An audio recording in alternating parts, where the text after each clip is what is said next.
사건 현장을 한번 더 가보도록 할게요. 여기는 야산입니다. 나무에 목을 맨 시신이 발견됐습니다. 유서도 있고 그동안 경제적으로 많이 힘들어했다는 주위 사람들의 증언도 있습니다. 여러 가지 정황상 분명히 자살한 것 같은데 뭔가 찜찜한 기분이 듭니다. 만약 자살했다면 나무를 밟고 올라갔을 것이고 그 이끼가 변사자의 신발에 묻었을 것으로 판단해 변사자의 신발에서 나무 밑동의 이끼와 같은 종류의 이끼가 발견되었는지를 분석했는데요.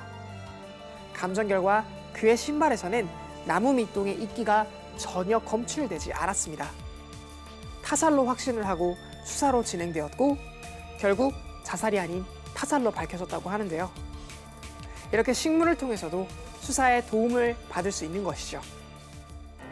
동물이나 식물이 수사에 도움을 주는 경우도 있지만 오히려 혼선을 주는 경우도 있다는데요. 특히 호주 경찰들은 이 동물을 정말 싫어한다고 합니다. 바로 귀여운 외모의 코알라입니다. 코알라가 가진 지문은 사람과 매우 흡사한 형태라고 하는데요. 지문의 모양이 침팬지보다 더 인간에 가깝다고 합니다. 전자현미경상으로도 인간과 코알라의 지문을 구별하기가 어렵다고 하는데요. 그래서 호주나 미국 같은 나라에서는 코알라뿐만 아니라 침팬지 그리고 원숭이의 지문 데이터베이스를 축적해 혹시나 있을지 모를 실수를 예방하고자 한다고 하네요. 유레카!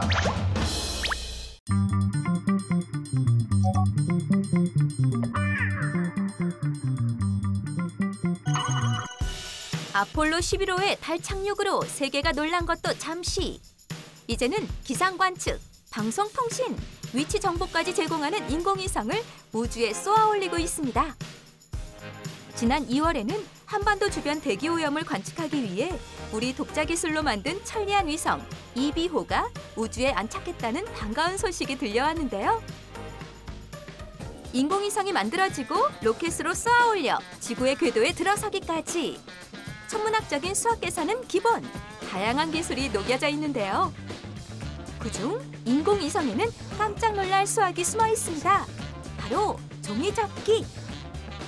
종이접기에는 세모, 네모의 다양한 모양부터 도형의 비율, 합동, 닮음까지 여러 가지 도형의 원리가 숨어 있는데요. 인공위성에 종이접기가 필요한 이유, 태양 전지판 때문입니다. 처음 인공위성을 개발할 때는 태양 전지판의 부피가 너무 커 우주 상공까지 쏘아 올릴 수 없었는데요. 이때 종이접기 하듯이 태양 전지판을 접어서 우주로 쏘아 올리고 인공위성이 궤도에 들어서면 접었던 부분을 펼치도록 만들었습니다. 결과는 대성공! 과연 종이접기만으로 부피를 줄였다 늘릴 수 있을까요? 제작진이 확인에 나섰습니다. A4 용지를 작게 접었다가 펼치면 커지는 종이접기를 완성하라! 가로 7칸, 세로 5칸씩 종이를 접어 완성! 이렇게 인공위성의 태양 전지판처럼 접었다 펼칠 수 있습니다. 그렇다면 태양 전지판으로 필요한 전력을 만드는 인공위성, 영구적으로 사용할 수 있을까요? 그건 아닙니다. 인공위성의 배터리가 충전, 방전되는 횟수에 따라 사용기간이 정해지는데요. 하루에 지구 15바퀴를 도는 아리랑 위성은 태양이 가려질 때마다 방전이 돼서 하루에 15번씩 충전과 방전이 반복됩니다. 만약 인공위성의 배터리가 18,000번 충전과 방전을 할 수 있다면 사용기간은 약 3년이 되는 겁니다. 유레카!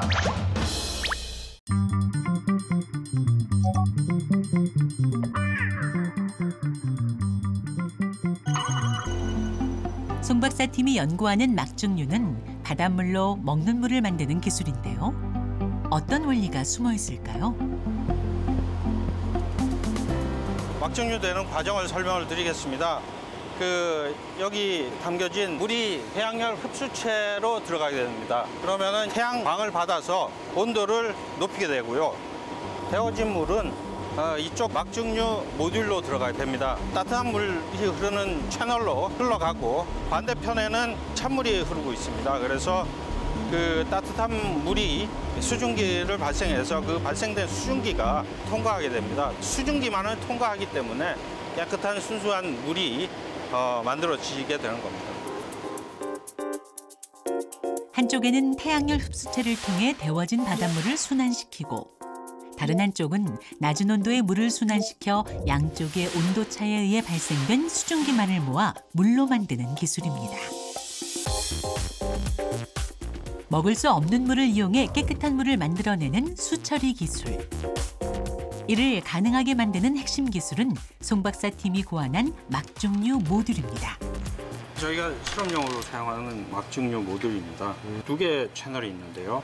이 부분은 이제 뜨거운 물이 지나가는 채널이고요. 요 반대편에는 차가운 물이 지나가는 채널이 있습니다. 요 사이에 멤브레인이 들어가 있습니다. 종이처럼 얇은 형태로 되어 있습니다. 그래서 물은 통과되지 않고요. 기체 상태에 아주 미세한 수증기가 통과할 수 있는 구멍들이 있고요. 보기에는 얇은 막이지만 그 성능은 무시할 수 없다네요. 또한 수증기를 만들기 위해 높은 열이 필요했던 기존 방식의 단점도 극복했다네요. 지금 데워져서 물 온도가 51.5도까지 올라가신 걸 볼 수 있습니다. 근데 이 정도 온도로도 수증기가 발생한다는 거예요? 100도로 끓여야 된다고 생각하시는데 사실은 그 100도가 아니어도 수증기는 발생을 합니다. 온도차로 생기는 증기압을 이용하는데요. 이때 멤브레인을 통해 기체만 투과되는 방식입니다. 지금 1세대 그 해수 담수화 기술이 증발법을 이용하는 거고요. 이건 물을 거의 물이 끓는 정도의 수준까지 온도를 올려야 되고요. 또 2세대 그 기술이 역삼투법입니다. 역삼투법은 멤브레인 이용해서 굉장히 높은 고압을 걸어줘야 되기 때문에 에너지 소모가 굉장히 큽니다. 근데 막중류 같은 경우는 역삼투 내지는 증발법에 비해서 에너지 소모가 작은 장점을 가지고 있습니다. 거기에다가 태양열을 이용하기 때문에 굉장히 그런 점에서 큰 이점이라고 볼 수가 있죠. 적게 쓰는 에너지마저도 친환경 에너지를 사용할 수 있는 방법은 없을까? 송 박사는 이 질문에 대한 해답을 연구원 내 태양열을 연구하는 동료 박사를 통해 찾아낼 수 있었습니다. 문제가 있어요. 그래서 여기 살짝 보통 까만색의 코팅 같은 것들 많이 쓰는데 보통 카본 블랙이라고 하는 것들을 많이 코팅해서 씁니다. 근데 이거는 메탈하고 유전체하고 여러 층을 겹쳐서 쌓아서 들어오는 태양빛이 전부 흡수될 수 있도록 그렇게 우리가 만들었어요. 보면은 이게 물이 이렇게 들어오면 이게 이제 다시 물이 이렇게 차오르고 이렇게 차올라서 그 데워진 물이 이제 그 멤브레인 모듈로 가는 거죠. 태양 에너지를 최대한 많이 흡수하기 위해서 지그재그로 움직이는 거죠. 용인의 한 정수장에서 송 박사의 막중류법을 시험한 결과 먹는 물 적합 판정을 받았을 뿐만 아니라 수자원 분야에 권위 있는 국제 저널에도 소개됐는데요. 물을 만드는 데 필요한 에너지 또한 기존 대비 절반 수준의 효율적인 기술입니다. 유레카!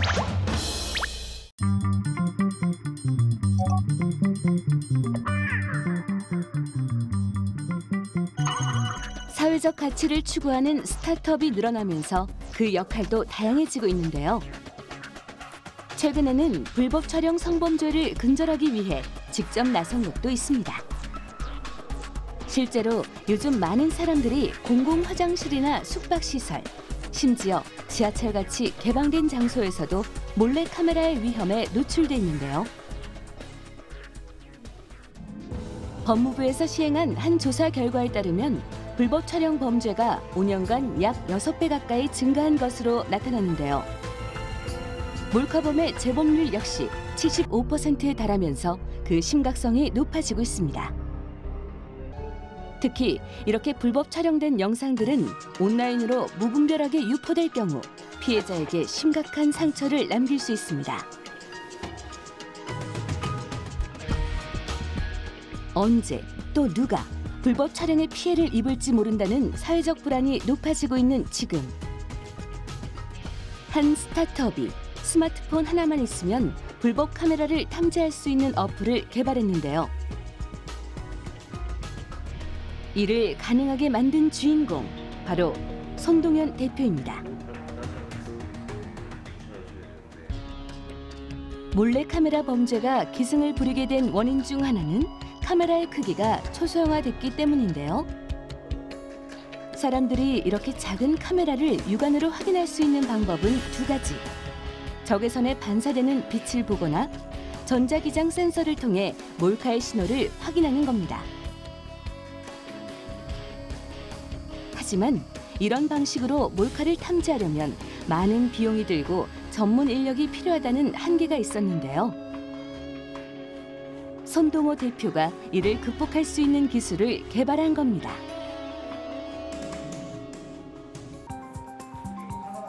실제로 손동호 대표가 개발한 스마트폰 앱을 켜서 작동시키면 누구나 쉽게 카메라를 탐지해낼 수 있는데요. 그 원리는 간단합니다. 바로 인공지능을 기반으로 한 딥러닝 기술을 활용한 건데요. 모든 카메라에는 렌즈가 달려있다는 것에 착안. 수많은 렌즈의 데이터를 모아 AI에 학습을 시켜 스스로 카메라를 구별해낼 수 있게 한 것이죠. 해당 앱을 통한 몰카 탐지 기술이 얼마나 정확한지 제작진이 직접 테스트를 해보기로 했는데요.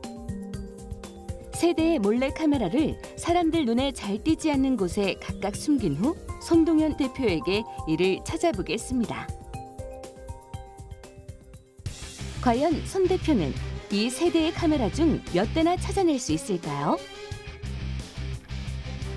몰카 탐지 스마트폰 앱을 구동시킨 후 수색에 나선 손 대표. 불법 촬영이 이뤄질 만한 곳마다 스마트폰 카메라로 비춰보는데요. 그때 화면에 표시되는 카메라 모양과 숫자, 몰카가 어떤 위치에 숨겨져 있는지 쉽게 구별할 수 있도록 AR 증강현실로 보여주는 것이죠.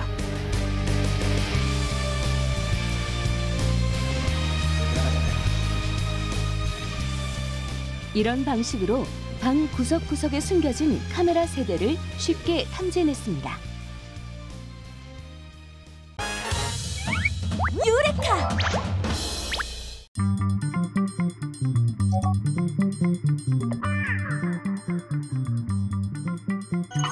또한 경복궁을 지을 때 선만큼이나 중요하게 생각했던 게 있다고 합니다. 그건 바로 비율. 왕이 나랏일을 논하던 경복궁의 상징, 근정전.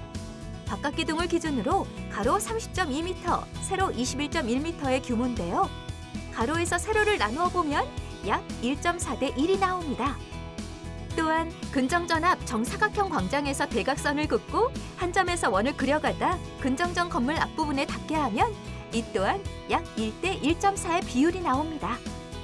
이뿐 아니라 당시 지어진 건물은 대부분 세로를 1로 봤을 때 가로 비율이 1.414를 이루도록 설계했다는 사실. 우리 선조들은 1대 1.414의 비율에서 안정감과 균형미를 느껴 여러 건축에서 활용했다고 전해지는데요. 여기서 퀴즈! 이 1대 1.414의 비율에 이름이 있습니다. 이것의 이름은 뭘까요? 비율에 이름이 있답니다. 그걸 일단 지금 알려주셨네요. 뭐 있어요, 우리가 아는 비율이? 비율이요? 황금 비율? 황금비야 뭐 예, 알죠. 그거야 뭐 많이 쓰는 이야기니까. 그거 아니면 뭐 레릿비. 예전에 그 코너 했었거든요. 글쎄요, 이게 조선시대 때 어떤 비율의 이름이다. 네. 이거 좀 약간 생소한데요. 네. 정답이 어떻게 될까요? 정답은 금강비입니다. 금강비. 이름 멋있는데 금강비. 야, 난생 처음 듣습니다. 금강비라는 이름이 좀 낯선 분도 있을 수 있어요. 왜 그러냐면 제가 공부할 때 혹은 뭐 책을 볼 때 예전에 금강비라는 말을 많이 쓰진 않았었어요. 그래서 이제 최근에 책에 조금 이제 금강비라는 용어들이 많이 도입되면서 널리 이제 퍼지면서 금강비라고 해도 이제 서로 이제 알아듣는 단어가 됐습니다. 그래서 요걸 이제 금강비라고 말해도 될 것 같고요. 아니 근데 왜 하필 1대 1.414 뭐 이렇게 애매하게 어렵다. 네, 어렵다. 아니 그냥 1대 2면 뭐 2지 예. 뭐 414 뭐 이런 식으로 한 거죠? 그렇죠. 예, 사실은 이게 여러분들 우리 중학교 교육 과정에 무리수 때 나와요. 이 1.414. 이 참값으로는 루트 2라고 할 수 있거든요. 예. 정사각형을 하나 딱 그려놓고 네네. 예, 대각선을 그립니다. 그런 다음에 이거를 이쪽에 침을 꽂고 연필을 이렇게 한 바퀴 싹 돌리는 거죠. 꼭지점에서 이렇게 싹 내려오면 네. 그 대각선의 길이만큼 요 아래로 내려오는 거예요. 그럼 요게 가로, 요게 세로가 되는 거예요. 그래서 요 길이비가 1대 1.414, 뭐 1대 루트 2의 비율이 되거든요. 사실 도구 사용이 원활하지 못했던 뭐 옛날 선조들이 이 직사각형을 두고 네. 공간을 어떻게 나누면 가장 안정적이고 뭐 아름다울까 예, 고민하면서 이렇게도 잘라보고 저렇게도 만들어보고 이어보고 그러다 이제 1대 루트 2, 1대 1.4 정도 되면 적당하게 좀 아름다운 느낌이 나고 예, 그래서 이런 것들을 건축물에 많이 사용했다라고 짐작할 수 있겠죠. 그렇구나. 아니 근데 경복궁은 조선 시대에 지어진 거잖아요. 근데 첨성대 포석정은 신라 그러니까 시대가 아니, 다른데. 네, 그러면은 신라 시대가 훨씬 앞선 시대라는 거는 제가 몰라도 그 정도는 알거든요. 그거 모르면 큰일 나죠. 예. 그래서 아주 옛날부터 이런 금강비가 존재했다는 거, 그리고 삼국시대, 조선시대, 지금도 금강비를 우리 찾을 수가 있어요. 그래요? 네, 가까운 데서. 가까운 데서? 찾아볼까요? 가까운 데서 금강비를 찾으라고요? 가까운 데서요? 가까운 데. 네. 가만히 있어봐. 가만히 있어봐. 이거 맞출 수 있어. 어디 있어요? 금강비를 맞춰보세요. 어디서 찾아요? 얘가 금강비인가? 그냥 바로 앞에서? A4나 A5, A3 용지의 그 가로와 세로의 비가 1대 1.414의 어떤 금강비를 이룹니다. 아 진짜요? 유레카!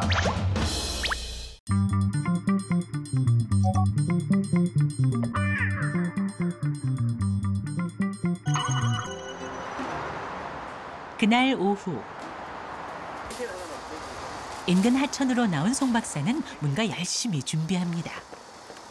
저희가 하천수 모니터링 위해서 가끔 나오는데 뭐 한 달에 한 번 정도 나와서 채수를 하고 있습니다. 하수 처리장에서 모든 처리 과정을 마치고 방류된 물이지만 아직 해야 할 연구가 있다는데요. 얼마가 나와? 네, pH 7.52 나왔고요. 기호 농도 7.2도 나왔습니다. pH는 중성 영역이고요. DO 농도는 포화 농도에 가까운 농도거든요. 그래서 괜찮다고 얘기할 수 있습니다. 현장 검사에서도 특별한 문제점이 없다는데 대체 뭘 찾고 있는 걸까요? 보기에는 깨끗해 보이기는 하는데. 예. 뭐 일단 눈으로 보기에는 저 투명도도 있고 깨끗해 보이긴 하는데 분석을 하면 뭐 여러 가지 오염 물질들이 이제 검출이 되죠. 하수 처리를 통해 방류된 물은 보기에는 깨끗하게 보이지만 방류 기준에 없는 또 다른 오염 물질이 남아 있다는데요. 그가 찾고자 하는 이 물질의 정체는 미래에 사람과 생태계에 어떤 영향을 끼칠지 모르는 의약 물질입니다. 저희가 가수가 처리되고 나가는 방류수에 대해서 저희가 의약 물질들하고 그 미량 유해 물질들을 좀 분석을 해봤습니다. 그랬더니 다양한 물질들이 검출이 되고 있고요. 굉장히 많이 쓰이는 의약 물질인 네프로넥스, 아세타미노펜 이런 물질도 같이 검출이 되고 있습니다. 하수 처리를 통해 일부 성분은 정화됐지만 여전히 남아있는 의약 성분. 특히 유럽, 스위스 같은 경우에는 미량 의약 물질에 대해서 규제 기준이 마련돼 갖고 현재 규제를 시작하고 있는 상황이라서 그런 부분들에 대한 것들도 계속 모니터링하고 또 규제들이 됐을 때 대응할 수 있는 기술들을 확보하는 게 필요하다고 생각을 해서 지금 현재 연구 중에 있습니다. 환경 분야의 선진국으로 알려진 스위스에선 이미 몇 가지 의약 성분에 대해 하수 처리 방류 기준을 마련한 반면 우리나라는 아직 그 기준이 명확하지 않은 상황. 송 박사는 미래에도 안전하고 깨끗한 물을 만들기 위한 연구를 이어나가고 있습니다. 유레카!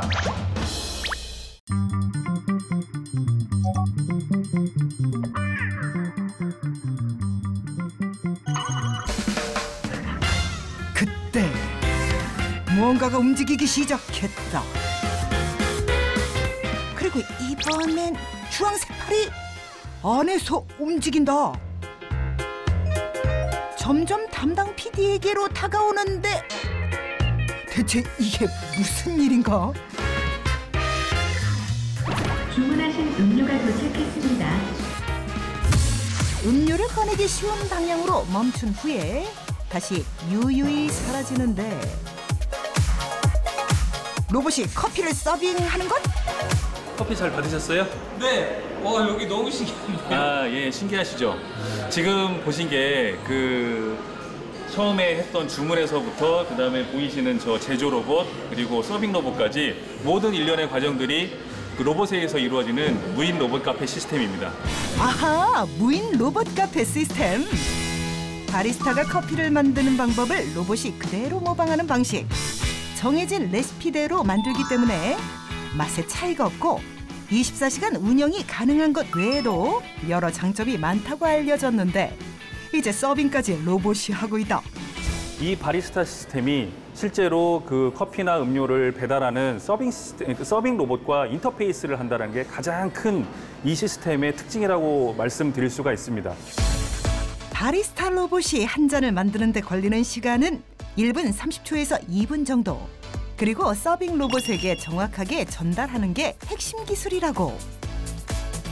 서빙 로봇이 왔을 때 서빙 로봇의 위치를 정확하게 판단을 하고 그 위치를 보고 이 로봇 팔이 정확한 위치에 컵을 놓아주는 그러한 시스템이 지금 현재 구현되어 있는데 그게 기존에 나와 있는 시스템과 가장 큰 차별점이라고 말씀드릴 수 있습니다.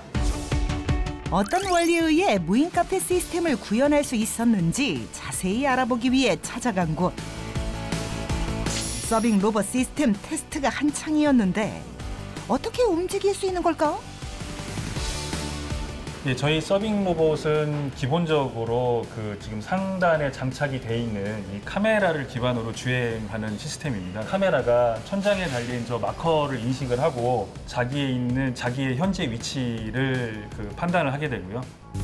천장 구석구석에 QR코드처럼 정보를 담은 스티커를 붙여놓고 카메라로 이를 읽어드리는 방식. 그 다음 목표 지점까지의 동선을 계산해 움직인다. 또 중요한 게 이 하단부에 설치되어 있는 라이다 센서하고 초음파 센서라는 게 있는데요. 앞에 장애물이 만나게 되면 그 장애물을 감지를 해서 피해가는 거는 그 라이다와 초음파 센서를 이용해서 주행을 하고 있는 원리입니다. 레이더 센서와 초음파 센서를 발사한 뒤 돌아오는 시간을 측정해 주변 상황을 감지. 그래서 장애물을 파악해 알아서 경로를 바꿔갈 수 있는 것이다. 네, 지금 이 위에 보이시는 게 카페 시스템을 전체 제어할 수 있는 바리스타 머신 안에 들어있는 협동 로봇을 제어할 수 있는 그런 제어기입니다. 자율주행차와 다를 게 없는 서빙 로봇. 식당을 누비며 동선을 계산하고 정확한 위치를 파악해 음료를 배달한다. 비대면 문화가 건강을 위해 중요하게 여겨지는 요즘 시대. 그래서 더욱 각광받는 기술이기도 하다.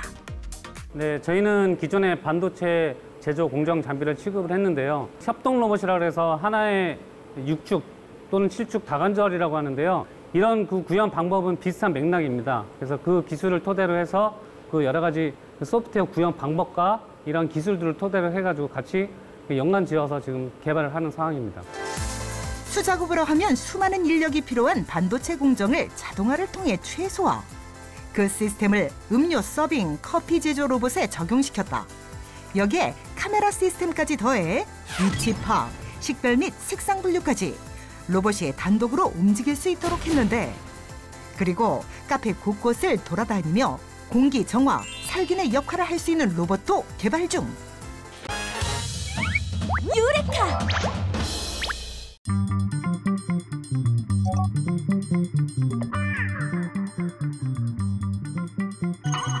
시각 장애인들을 위한 점자 스마트워치를 세상에 내놓은 건데요.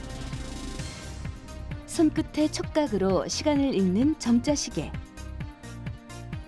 시간은 물론 날짜, 문자까지 4개의 점자 셀만 있으면 무엇이든 변환해 읽을 수 있어 개발 초기 많은 장애인들의 눈이 되어 주었죠. 장애인과 비장애인의 구분 없이 스마트한 혜택을 공평하게 누릴 수 있는 기술. 그는 왜 기업의 사회적 가치를 소외 계층을 위한 기술에 집중한 걸까요? 시각 장애인들을 위한 점자책은 생각보다 그리 많지 않습니다. 그마저도 점자로 전환하면 비장애인에게 한 권이면 충분한 분량이 장애인들에게는 몇 배가 되어 돌아옵니다. 그저 책 한 권 읽는 것 자체가 그들에겐 큰 어려움이 될 수밖에 없는데요. 이러한 기존의 문제를 해결하기 위해선 누구도 시도하지 않았던 새로운 대안책이 필요했습니다. 그렇게 개발된 기술이 다름 아닌 촉각 모듈. 숫자와 한글, 영어 등의 문자를 촉각으로 읽을 수 있도록 구현한 점자셀인데요. 단순히 점자를 따라한 수준이 아닌 디테일한 부분 하나하나 시각장애 요소를 고려해 만들었죠. 점자셀의 기술력과 스마트 디바이스 개발에 매달려온 지 어느덧 6년. 걸음마 단계의 스타트업으로 시작해 이제는 어엿한 글로벌 기업으로 성장했는데요. 하지만 이들은 디바이스를 만드는 데 그치지 않고 더 큰 세상을 준비하고 있습니다. 촉각 디스플레이의 점자 식별력을 그래픽까지 읽을 수 있도록 구현했는데요.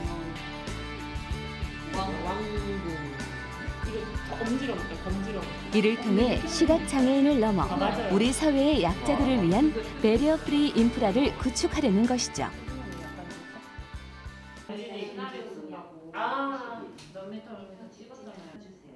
소외계층의 인프라를 구축하기 위해 지금 이들이 준비하고 있는 건 배리어 프리 키오스크입니다.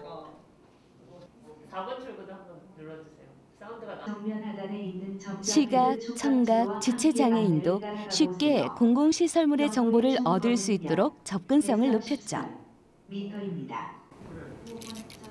기존엔 장애인들은 안내판에 접근조차 어려웠을 뿐더러 촉지도가 있어도 자유자재로 변경되지 않아 필요한 정보를 모두 얻는 데 한계가 있었습니다.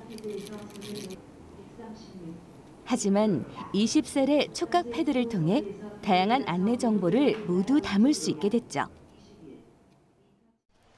실제 부산의 한 역에 5대의 배리어 프리 키오스크를 시범 운영 중인데요.